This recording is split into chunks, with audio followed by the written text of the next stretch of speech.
Hi, my name is Dhruvan. Today I am reading Alyssa, I'm so over being a loser. Alyssa, I'm so over being a loser.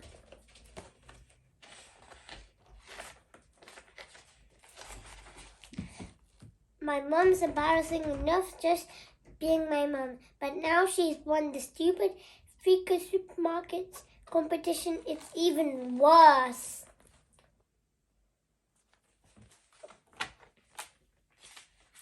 Like the other day when I was skateboarding home with my best friend Bunky, and we went past a Fika's and there was a poster of my mum winking and holding up a packet of sausages. Cooey, Barry, said Bunky, holding a packet of invisible sausages and scrunching his face up, trying to do a wink.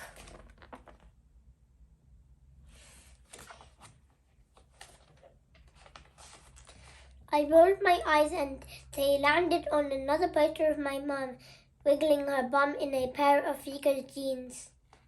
Shh, farted a bus as it drove past with a poster of my mum on the side.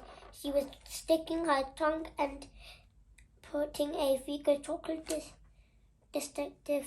I didn't use to mind her winking or the way she dances, how she sticks her tongue out when she's eating. But now what's she on the posters everywhere? It's completely ruined my keenness.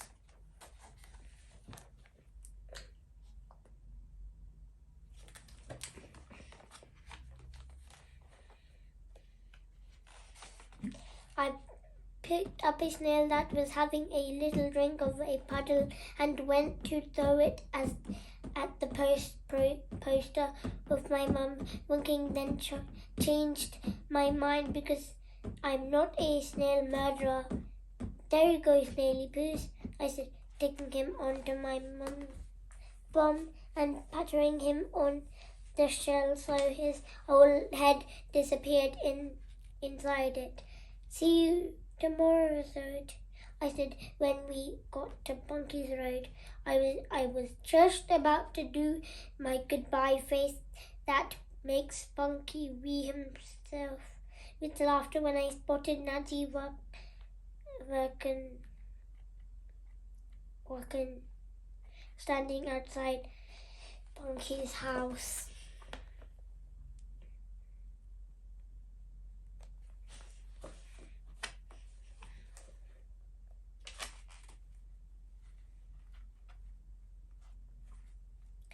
Nancy Duck is Bunky's loserish next door neighbor. He's got glasses like Mr. Trumpet Face. Down my street, plastic collects stamps, which everyone knows is the uncoolest thing you can do apart from winking. Get your own dummeroids, shouted Bunky, and I snortled with laughter because ever since I borrowed his ruler in mass and he said, "Get your own ruler," we've been saying it. Get your own. And then this thing we were talking about after it.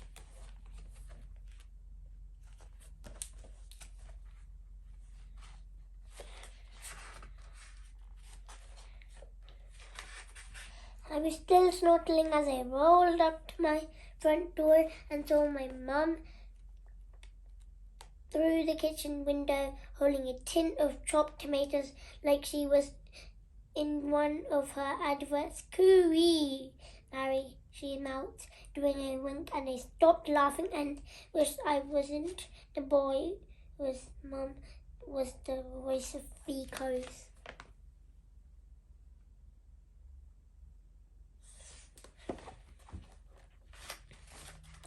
This was the next morning, by the way, not that you could tell, because I was wearing all the same clothes, including my trousers that haven't been cleaned since my mum got her Fico job and my dad took over the washing. Do your own helmet straps up, I shouted, all excited, because it was less than a week until the school trip to Ski Dome, which is the coolest place in the whole wide world, Amen.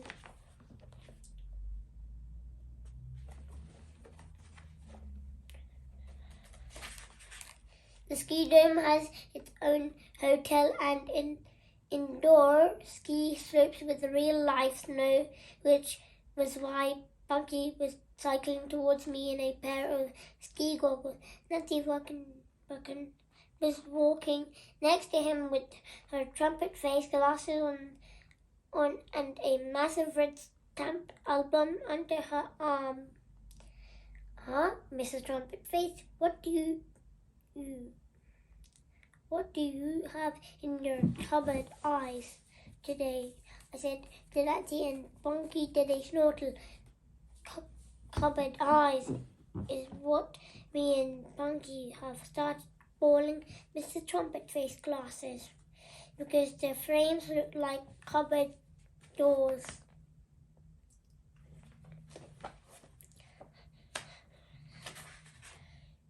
Unfortunately, said Nancy, pointing her cupboard eyes right at me so I could see my reflection. Usually when I call Mrs. Trumpet Face cupboard eyes, she just stands there looking confused, so I didn't know what to do this time. I stood there looking confused until I felt something on my knee. Ow, I said.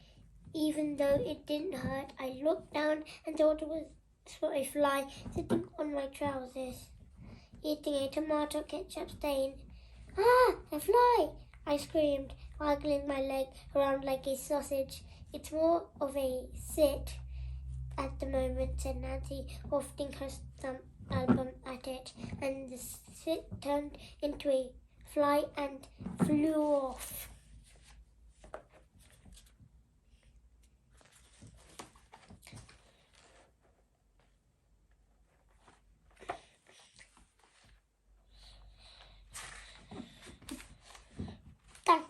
I said, because it was only worth one thank.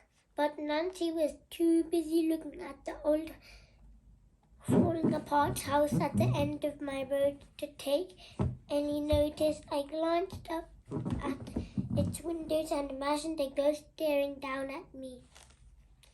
Come on, Bunky, let's get the keyless out of here, I said, pretending I wasn't scared, and we zoomed off with my helmet strap undone.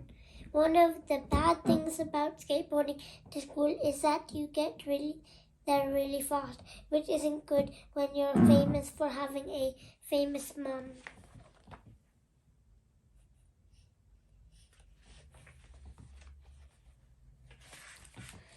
Here he comes, ladies and gentlemen, shouted Dan Darnafisky as me and Bunky glided through the school gate, and he ran up and poured cherry vinegar on the floor in front of me. A red carpet for our unspecial guest, he said, doing a wink and wiggling his bum like my mum in her adverts. I flipped my board up and tiptoed through the fruncle, wondering if Sally Booth would like a cherry-flavored puddle. What do you think? The new craze sweeping the school, said Anton Maltu, holding a banana microphone up to my face.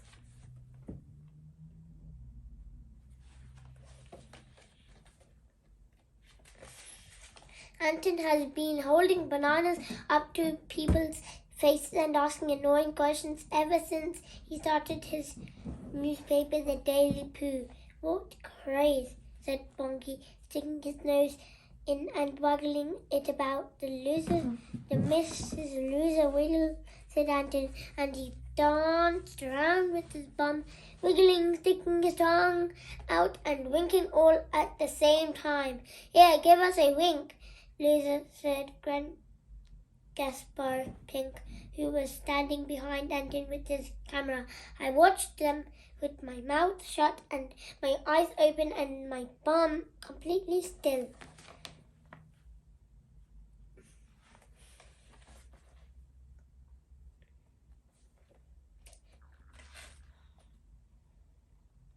Nice helmet, Barrel, said Gordon smugly, walking past and bonking me on the head so hard my legs did a wobble, and one of my helmet straps flicked me in the eye and made me blink. Perfectamo, smiled Gasper, and his camera flashed in my face.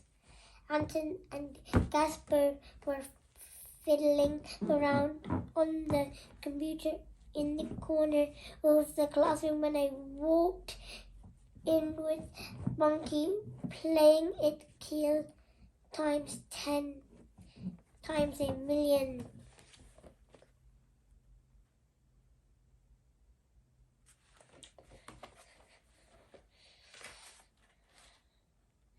Arr, good morning, me hearties, shouted Miss Spivak, who's been our teacher since Mr. Hodgepodge went on a 6-month cruise around the North Pole with my granny.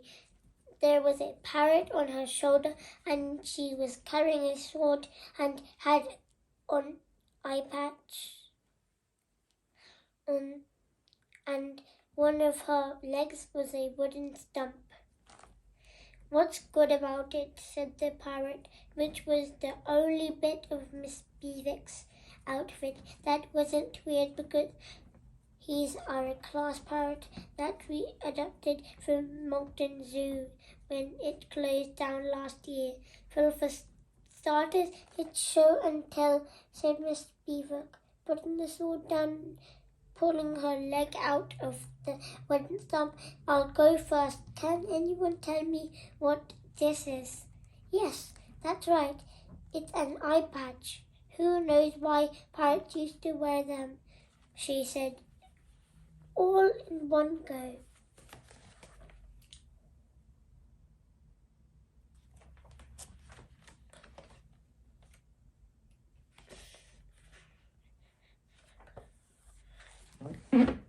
Me, shouted Darren. Yes, Darren, said Miss Beaver. I am do, said Darren, and we all did a little snortle. Was it for when they got a sword poked in their eyeball, said Tracy Pilchard, juggling her jewellery like she was a pirate herself. That's right, Tracy. Minding boggling, isn't it? Said Miss Beaver, poking the plastic sword into her eye patch. It was one of these swords where the blade pushes into the handle and everyone gasped. Minding boggling around in the parrot, his name is Honk, and I thanked goodness the zoo closed down, otherwise we'd just have a hamster. I'd forgotten it was show and tell, so I was rummaging around in my rucksack for something cool to talk about when I saw Anton's and Gasper's stupid feet walking to the front of the classroom. Hot off the press, said Anton, holding up a sheet of paper that was the Daily Pooh typed out of at the top. Underneath was a photo of me. My palm was wiggling from where my legs had gone wobbly, and I was drinking from the helmet strap that had hit me in the eye.